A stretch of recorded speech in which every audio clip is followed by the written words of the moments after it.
the formal evaluation process is as soul-sucking as the proposal development process. Like, read these words and then write a 100-page report is not the way that acquisition should be done. It's not the way that your like business-to-business, personal, like life buying decisions are done. So we do need to cut out a lot of the administration, and the software tools are the only way to do that. Welcome to the Optimize podcast, brought to you by VisibleThread. The Optimize podcast is your go-to source for expert insights on BD, capture, proposal management, and government contracting. Each series is hosted by an expert in the field, bringing their unique experience and strategies to every episode. We're excited to kick off Series 4 with our new host, Chris Hamm. Chris is the CEO of Fin Acquisitions and former senior executive at GSA's Assisted Acquisition Services, where he oversaw $75 billion in contracts. Now he's bringing that insight to the podcast, exploring the strategies and future of federal contracting. If you enjoyed this episode, please subscribe on wherever you are listening. Now let's join Chris on this episode. Greetings, everyone. This is Chris Hamm, your host of the Optimize podcast by VisibleThread. Today, we are actually going to talk about VisibleThread. We have Kyle Peterson here. He leads the customer success team with VisibleThread. And this one's going to be a tad different than the series that we've had so far, because this one I'm going to play the novice. I'm going to ask questions about something that I didn't even know existed when I was inside of government. So let's get started. Welcome, Kyle. Give me a quick, who are you? How long have you worked there? Like, what's the, why do you do this? Why is this like awesome for you? What's the initial thing here? Sure. No, thanks for having me, Chris. Really looking forward to joining the conversation. So I've been at VisibleThread since August of 2021. I'm based in Denver, Colorado. Before VisibleThread, I was a contracts manager in the aerospace industry. I actually used VisibleThread in that context. So liked the software so much, eventually I jumped to VisibleThread. So I'm a big believer and advocate of linking technology to process to the entire kind of pre and post award contract lifecycle. And so maybe the only other thing that kind of jumps me out of bed in the morning is really helping customers solve problems, connecting process, technology, people together. Nothing better than seeing our customers win, save time, all that good stuff. So yeah, big customer outcomes advocate. Right, so, as you know, I used to run an acquisition authority inside of GSA, and the number of actions that I did, the dollar amount was huge, but the number of transactions was, relatively limited. There might be like 60 new awards in a year. So, like, I've never thought about what it would be like on the other side to like try and discern what the world of government contracts is and what is SAM and all that. So you'd said you used it before you came, can you like how?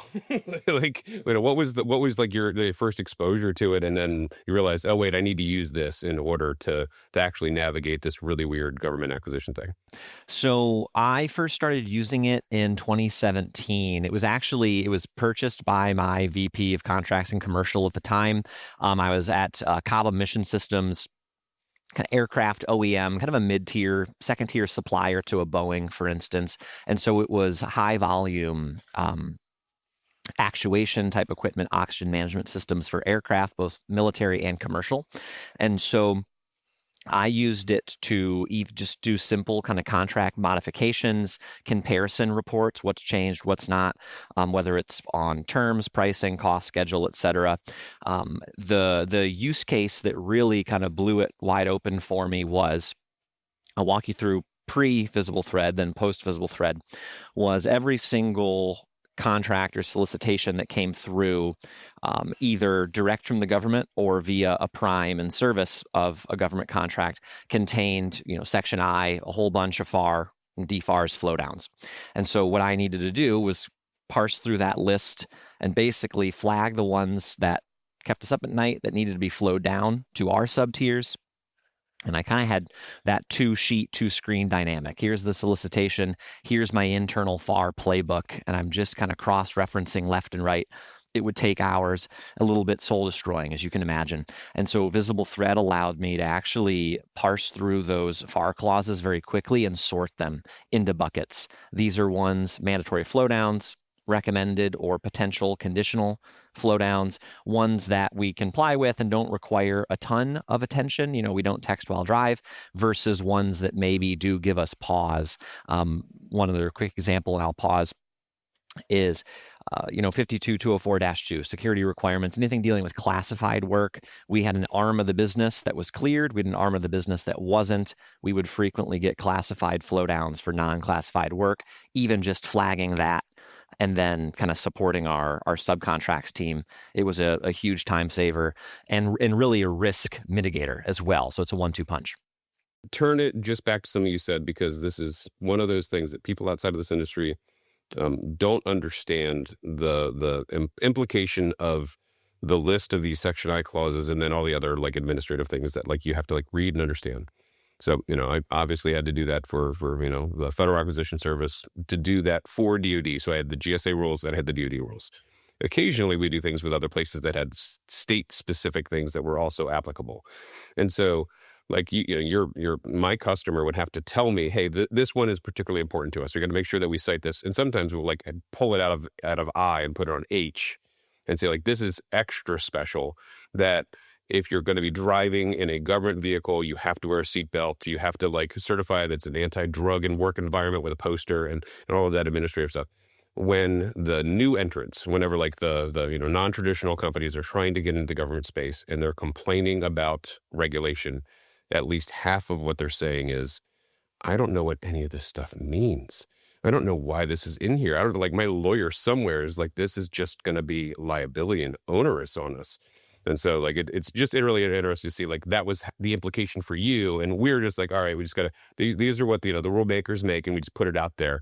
But like just the weight of all of that is the driving of behavior.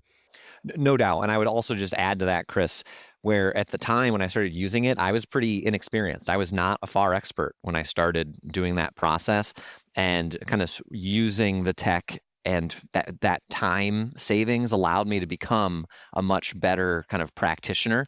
And I'm still no FAR expert. I don't know if anyone is just there.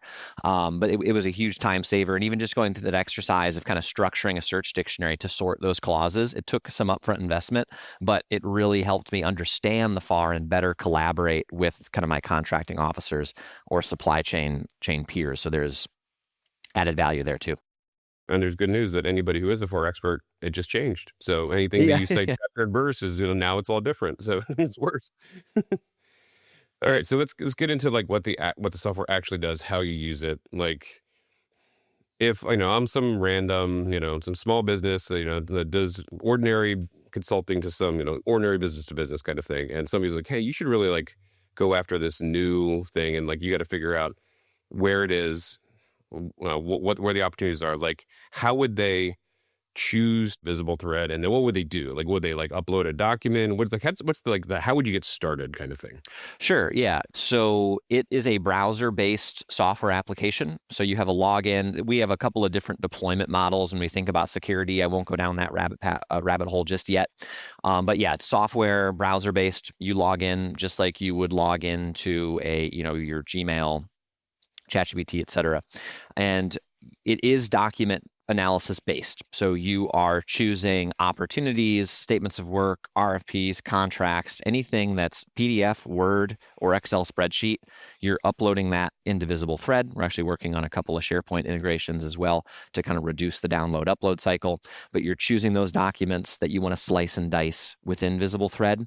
And then once you're in the platform, you're performing various roles kind of based on your function. So we mainly assist BD capture, bid and proposals, contract, supply chain, personas for the most part, some program management, some engineers, basically anybody that touches a bid, which is a large constellation of roles. And so, yeah, based on your persona and what you're trying to do and where you're at in the life cycle, we have various modules from just initial opportunity assessment to, like I mentioned, FAR, flowdown reviews, I need to create a compliance matrix. I'm a proposal manager. That's kind of all there for you. And then you can customize it accordingly based on that role. I was a contracts manager. We call them FAR or search dictionaries. I had a FAR dictionary, a DFARS dictionary. A proposal manager might have a requirement section L, section M type dictionary. So I guess what I'm trying to figure out is my first touch with this, my first taste of it, is it one of these modules, or am I jumping in and like using it to find the opportunity? Sure. Yeah. So succinctly, we call it a full kind of lifecycle RFP intelligence platform. So you can start at the top with opportunity identification. We have direct integrations with SAM.gov. You can filter, search, and pull any opportunity that's in SAM.gov. It's already in your VisibleThread environment. So that's where you would start. And then from there, you can assess it, you can shred it, you can do technical alignment against past contracts that you have delivered against or are delivering against. And then moving into the proposal phase. And then that's an important clarification that you teed me up for there too. It's not a la carte. It's not, I just want to shred, so I'm going to just do that. You have access to the entire suite to perform that all the way up to kind of post-contract award there, post-award. So now I'm on the outside. Now I'm helping companies do, very bespoke acquisitions for for the office that I used to run. And for me, it's pretty easy to I know what the template is. I know where this line versus that line. I know when the changes are. It's a second language for me. There's probably industry people like me, but for the rest of the world, they open up this 117-page document and be like, "What is this?"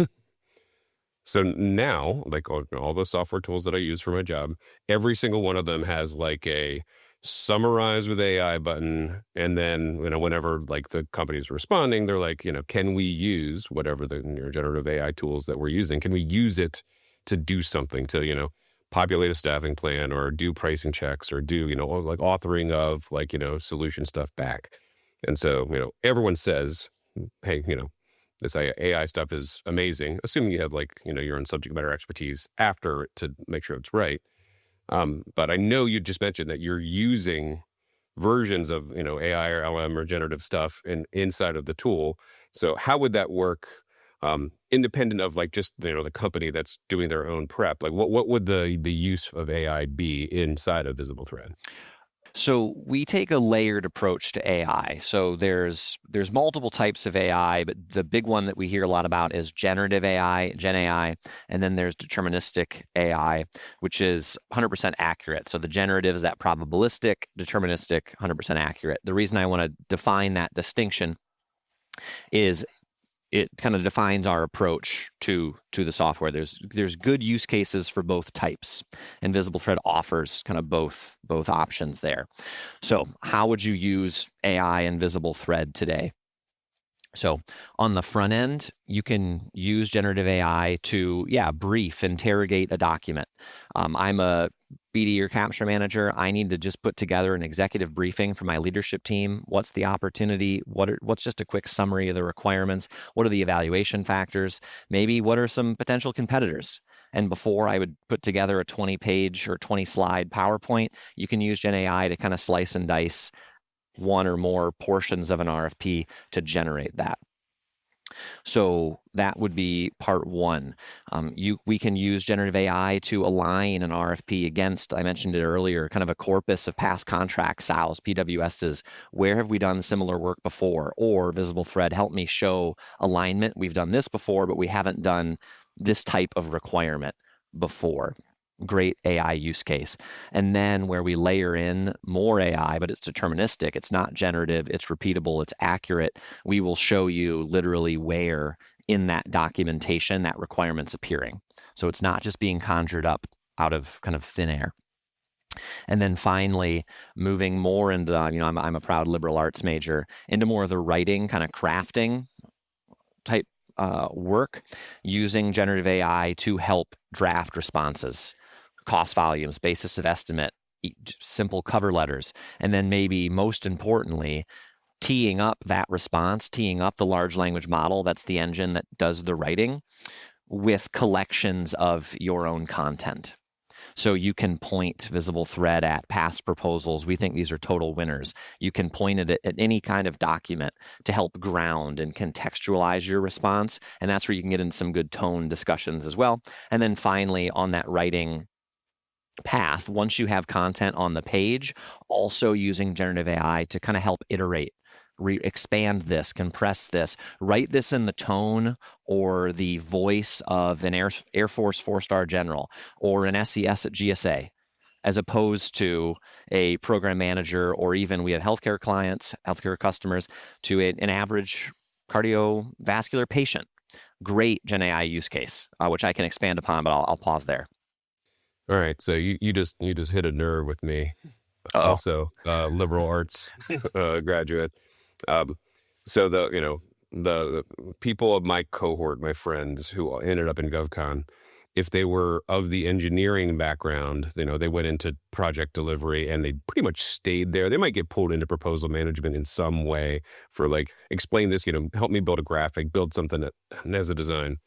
But the all of us who like did the liberal arts writing and thought stuff, we all ended up as proposal writers. Like that's like, it's the nights and the weekends for all of them to like, they're good at writing, but it's not the kind of writing that they want to do, because you have to also be compliant. You have to make sure that you hit the order of the words that you're like, so it's not the creative writing that you want. It just, you're capable of producing it. So it is interesting to hear you say that this would do that, but in the flavoring of like what the voice of the customer would actually be versus like, the soul sucking just production of 27 pages of a technical approach, but tailored to the Air Force. So that's a really good note.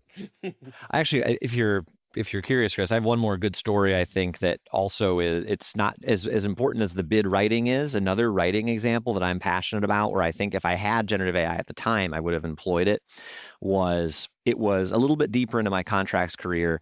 We had a big aircraft kind of MRO opportunity, and it was being audited by DCAA. And as you can imagine, DCAA, they're doing their job. They sent us dozens and dozens of questions and clarifications on the basis of estimate, the cost, volume, all that good stuff.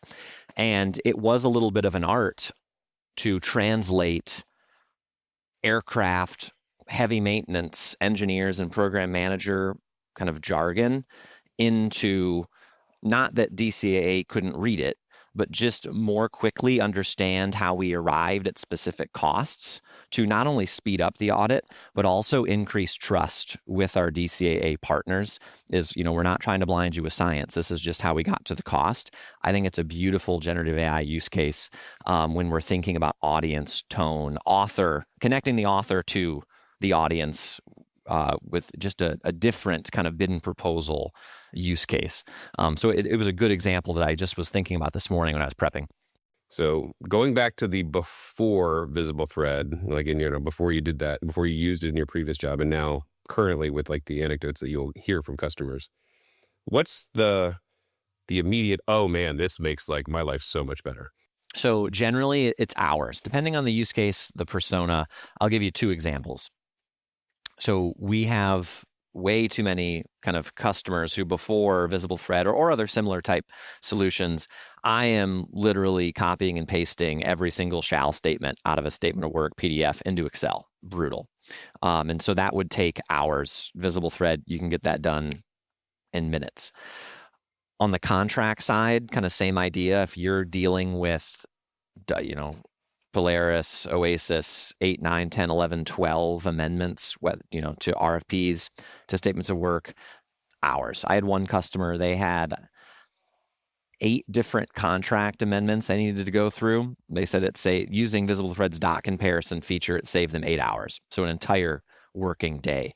So the time savings really are compelling and liberating for our users. So who's the buyer in this case? So like, we're saying this makes somebody's life in the proposal shop and the contract shop better. Are they the ones who are like, hey, we should really buy this thing, and then they're convincing their bosses? Or like, is it, people have used this from like company A to company B, and they're like, hey, we need to go, like, we need to bring this back into us. Like, this is something that we use. Like, where does it come from? Yeah, so I'll work backwards. I'm very proud of what I call the Visible Thread alumni base. Is we have a lot of Visible Thread users as they kind of just progress throughout their career and change companies. We see a decent amount of business that comes from referrals. I'm coming in, hey, do you guys have Visible Thread? If not, we need it. I actually have one. She's a senior proposal manager. She actually worked it into her interview. She said, I'm not going to join this organization unless you get Visible Thread, which was an amazing soundbite. So that's one avenue. So from kind of the end user up, from the top down, we generally see buyers from titles like directors of growth, VP of business development. My VP of contracts at the time was a buyer. So generally at that director or VP level, depending on the size of the firm, would be the buyers. Generally from your BD growth, contracts, commercial shops would be your core budget holders. All right. So it's now, 2026. The world of federal acquisition has changed. The scale of potentially the Department of War's acquisition budget is going up, and a lot of focus on things that are, commercial contracting, executive orders, and a real emphasis on like non-traditionals, like getting away from, the establishment of the Beltway bandits. So like I lived in the Beltway bandit phase. Like it was, the companies had their names on the sides of the buildings, and that was the people who were bidding on the jobs that I hosted. Let me talk more about what I see in the market dynamics. Sure. And tell me whether or not there are changes for you. I could tell you which of the 7 companies we're going to bid on whatever job based on like my own knowledge of their corporate experience. And then all of a sudden, comes in and like everything gets knocked on its head. It's like, you know what, we should be dealing with venture capital startups. Like we should be dealing with companies that are, more product or software manufacturers directly instead of dealing with like somebody that does the integration side. Are you seeing that sort of shift on your side on like who's coming in and whether or not this VisibleThread is a potential tool for them, or is it still early and they're trying to figure out like their basic compliance kind of stuff to like get into federal acquisition? Yeah, it's a good question. We still have that kind of core cohort of, I'll say, those traditional contractors.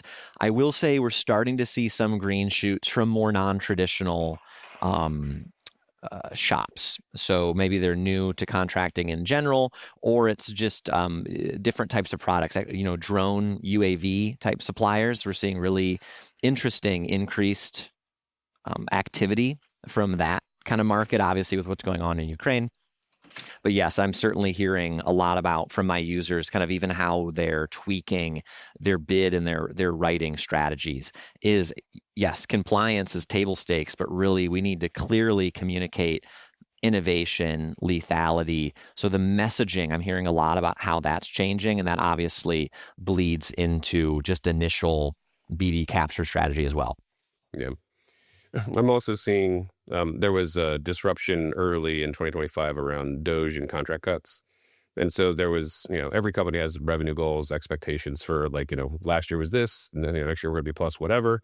Last year wasn't that. Like it was a minus sign instead of a plus sign, which means the capture board, there's a bunch of things that are now coming out in 26 that like were either canceled or had modified in some way in 25. So the volume of jobs, basically everything got pushed. Like, the volume of large acquisitions, which ordinarily would have gone out last summer, are now starting to go out like this spring, which means there's a higher number of industry partners that are interested in them because everyone's chasing everything. Like, it's like all of a sudden, so what do they want now that the new rules are in place? Like, can they keep going with the establishment? Are they going to be disruptive? Are they going to change the contract type? Like, the intel around the jobs coming out in 26 it's more different than any time I've ever seen. So to be able to have access to like anything you can get out of that would probably be really useful right now. Yeah, and you nailed it, Chris. I know a lot of the customers, and so we meet with our customers on a periodic, recurring basis. And I love meeting with my customers. I like to think they like to meet with me, but I'm getting more reschedules right now. Like we're just slammed we're inundated with opportunities, with bid work. We'll talk to you when the snow thaws. So yeah, we're certainly seeing that as well. In terms of like like types of acquisition, so there was a big change. They were trying to kill a bunch of like new IDIQs. So like the contracts that have brand names that you mentioned earlier, like Polaris and Alliant and those things. There was a window last summer where like a lot of the big ones, like we're not going to do this anymore. We're just going to have GSA do them. So like IDIQ formation probably declined for your customer base. But now it's opening back up. There's an Army acquisition called MAPS that just opened back up. There was that Shield thing for Huntsville that just opened back up. Do you think the principal, I mean, obviously it does everything. Do you think the people who are tracking new opportunities are focused more on like actual task order, RFP, contract work versus like the master vehicles right now? Or is it just the world is just as crazy as it was before and it's the same distribution of like what's the focus of acquisition right now? Yeah, I think it'd be hard, Chris, to put my finger on the scale too heavily in either direction. I do think the non-traditional vehicle is interesting. I think maybe to tie it just back into how our business is operating, and I'd probably argue any software vendor in the space, it is forcing, whether you're just going after those traditional IDIQs or I'm just going to go after, OTAs and SIBRs, it is forcing software vendors to make sure that they're not being pigeonholed. So I'd say traditionally, VisibleThread, strong compliance matrix, kind of your classic traditional RFP or government RFP kind of procurement cycle and vehicles. And it led to, the compliance matrices and the comparisons and, acronym reports to make sure that acronym glossary looks good. And that's great. But now that the procurement structure is changing, or it might be changing for however long, it does force an innovation into, we need to get more into writing, opportunity assessment, bid intelligence to make sure that our users are armed with that intel to kind of craft their strategies appropriately. So lots of Sturm and Drang, but it certainly forced product redesign and in our business. Does that mean that you could pick up things that are, an other transaction or a commercial solutions opening often has an anchor that's posted in SAM.gov, but it's not like the real thing. It's just like the initial post that says, hey, we're going to go do something, but the do something part is actually somewhere else. So there's, there are these OT consortiums, there's, different, particularly for the military, there's other transaction like entities that like are doing things like DIUs doing things for CSOs. So those things are present in VisibleThread. You can find if it's going regular or to something like as an OT or a CSO there. You have that kind of intelligence. Good question. So not to that level. So currently, the only direct integration kind of outside VisibleThread would be to SAM.gov. You can still upload opportunities from external sources. There's no direct integration, not yet. So I wouldn't go that far, but we very much think that once you get some of that, whatever form the documentation's in, getting it into VisibleThread, starting to slice and dice it, use that GenAI on top of just traditional kind of capture intelligence, we think we can help out there. Yeah, I mean, this isn't criticism of the tool. There isn't a data source. Like there isn't a place where this stuff exists. Correct. And that's. It's almost by design. So, I don't know. I don't know if you can talk, if you want to be negative about SAM.gov, but I hate it. So when I was inside of government, I had a bunch of documents that had weird markings. First it was like for official use only or whatever. And it's now being organized under this thing called CUI. And the government then, marks documents and then says, hey, you just can't give this out to anybody. Like there are some things that are out in the open, but most things you're controlling it in some way. And then the contractor proposals, they always had this marking on the bottom about proprietary and the use of the data. So everyone's, competitive landscape. No one ever wants to have their information shared to somebody else. That's where you get into protests and lawsuits between companies. And in the last year, all of a sudden, there are these things popping up that are tools that are time savers. If I was still inside of the government and I could take your proposal versus your proposal and then say summarize it for me, But I mean, that would be really fast. It'd be great. But then I have to like, I'd be uploading that document into some environment, and I'd have to know what the rules are and whether or not am I allowed to take, company X's proposal and put it in this place. I know I can do it with my own document because it's my own, like it's something that I control the environment, but I can't just put it in like into ChatGPT or Gemini or whatever else because I have to know what the rules are. So I imagine for Visible Thread, the same thing is occurring right now for you guys. Like there's primes and subs that are sharing information, and you're like, hey, where's the stuff going, and what are you doing with it? Am I like, are you using it to train to sell, like, or like who? So that's the kind of question that I'm sure in order to sign up, you've got to be able to say, here's what we're doing, and here's how it's like controlled and safe and like reasonable to do. So can you tell me more about like what's happened in the last couple of months? Like what's that like? Great question. We're hearing this a lot from our either potentially new customers who might want to purchase Visible Thread. We're also seeing it from our existing user base in terms of, hey, Kyle. So I have a story here, Chris. So I've had a couple of questions in the last 4 or 5 months from users saying, we've received queries, non-disclosure agreements, or even contractual clauses from our prime customers saying, you shall not use our proprietary information or ingest it into any kind of large language model that learns, trains. It can't form the basis of any kind of corpus of content that will then bleed into other people's content. And it's absolutely a rightful concern.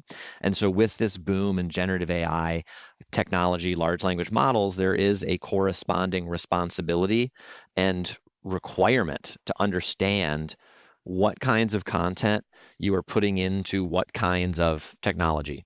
So my recommendations for anybody out there that's a user of this type of tech or is looking to buy it for their own organization is really understand what kind of models are being used. In general, you can have models that are it's called they're baked. They don't learn over time versus kind of learning or training models. They learn over time based on what you ingest and based on what it generates. Both kind of AI technology paths are valid. There's pros and cons to both. So you want to understand, where does the data go? Is it training this model, and can it influence downstream new types of content? And there are plenty of secure models out there that can live kind of behind your firewall that are baked. There's ways you can influence the output without kind of training the model. I kind of use the sins of the father metaphor there. So we're definitely hearing a lot about it. There is some data security risk there, but as long as you're asking those questions up front, get your IT and security teams involved early. I don't see that enough if I could kind of influence the buying cycle. So yeah, just really interesting. And then we actually, last thought here, Visible Thread itself is also receiving more and more data processing agreements from some of our customers. So it's taking on increased visibility, as it should. But you're going to start to see more of this. You want to start to have a plan, both from an IT and a contractual kind of posture. All right. So a lot of people are worried about AI and like what the future is and whether or not like it's going to affect their career. Some people are excited about it, like it's time savings. I'm sitting here talking to you, thinking about like, my career working at GSA, and like currently what I'm doing for my my company, the ability to automatically like tell the distinctions between that and like what the signals are in the requirement. And as we're talking about this platform and what we're doing, I'm thinking, is this like that Babe the Ox versus the machine kind of metaphor where like I'm thinking, oh man, this might be coming for me. Like I'm gonna have to up my game because I'm gonna have to learn how to use these kind of tools to make me more efficient, because like if it can do like that the shred of the proposal and show the distinctions, like like I said, I can do that really fast for like my old shop. I can't do that for everything. Like I can't do that for 1,000 RFPs. I can do that for like the one that I'm reading. So here's a question for you, Chris. We get questions all the time from our users, hey, do evaluators, does the government use Visible Thread? Are they using this kind of technology to review and vet our own responses that we know we are using tech to help do better, faster, all that good stuff? So I like the idea of kind of just getting a thought about your experience, which of course is deep and expert. So it's something like, in SaaS, we obsess over the user experience. You're coming to the table from the evaluator experience.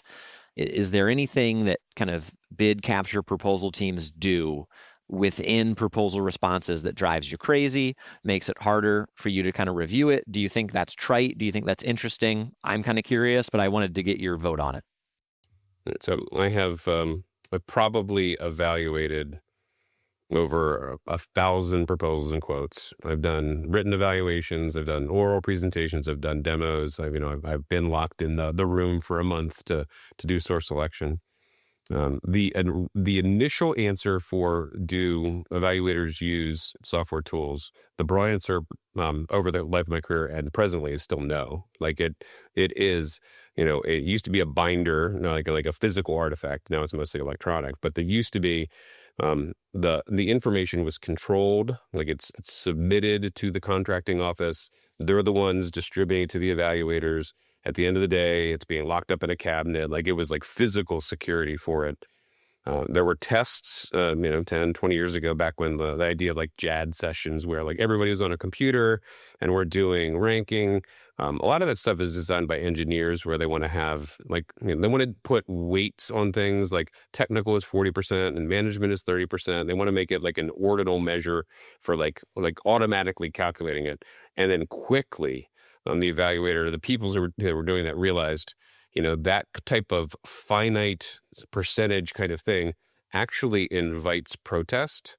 So they moved quickly away from like quantifiable things into subjective and adjectival, like subjective things, because it's easier to say this was highly successful, this was more effective versus like this was 27% more effective. Yeah. So the software tools 10, 15 years ago really fell out of the evaluation scheme. In the last 6 months, they have come back in. The government is being, inside of government being told, hey, use these tools. We're going to roll out AI. We're going to do things. Every agency is considering them. And I just saw, I think it was the Army. The Army at one Army location announced, we're going to be using Tool X. And my first thought was, using Tool X is a bad announcement. We're going to be using AI is a good, we're going to be using a tool. Naming the tool means every company will go buy that tool and then tune their proposal to that tool. So then you won't be able to get that differentiation that you're looking for. So the answer is still broadly no, but we are absolutely moving into a world where if you want to award things fast, they're going to be using these tools, and someday soon, and it might be a variety of them, but they're going to be using software tools in order to maybe do like competitive range determinations, Sure, to like get you down to like a shorter number, because the formal evaluation process is as soul-sucking as the proposal development process. Like read these words and then write a 100-page report is not the way that acquisition should be done. It's not the way that your like business-to-business, personal, like life buying decisions are done. So we do need to cut out a lot of the administration, and the software tools are the only way to do that. Interesting. Well, Kyle, this has been great. I was excited to do this one. I did learn a lot. And for anybody who's, like curious now, this is the Optimized Podcast by Visible Thread. I imagine on YouTube, you could probably click on the Visible Thread button or just search Google. But if you want to know more, obviously reach out to them, talk to Kyle, talk to me, and we will look forward to doing more podcasts with Optimize here every couple of weeks. So thanks for joining. Thanks for having me, Chris. And that wraps up this episode of the Optimized Podcast. A big shout out to our amazing host, Chris Hamm, and our guest, Kyle Peterson. Optimize is brought to you by VisibleThread, the RFP software for analyzing solicitations and contracts, and for creating and editing proposals. VisibleThread is used by 11 of the top 15 US government contractors. For more information, visit VisibleThread.com. If you enjoyed today's episode, please subscribe, rate, and review us wherever you are listening. Stay tuned for more insightful discussions on the Optimized Podcast.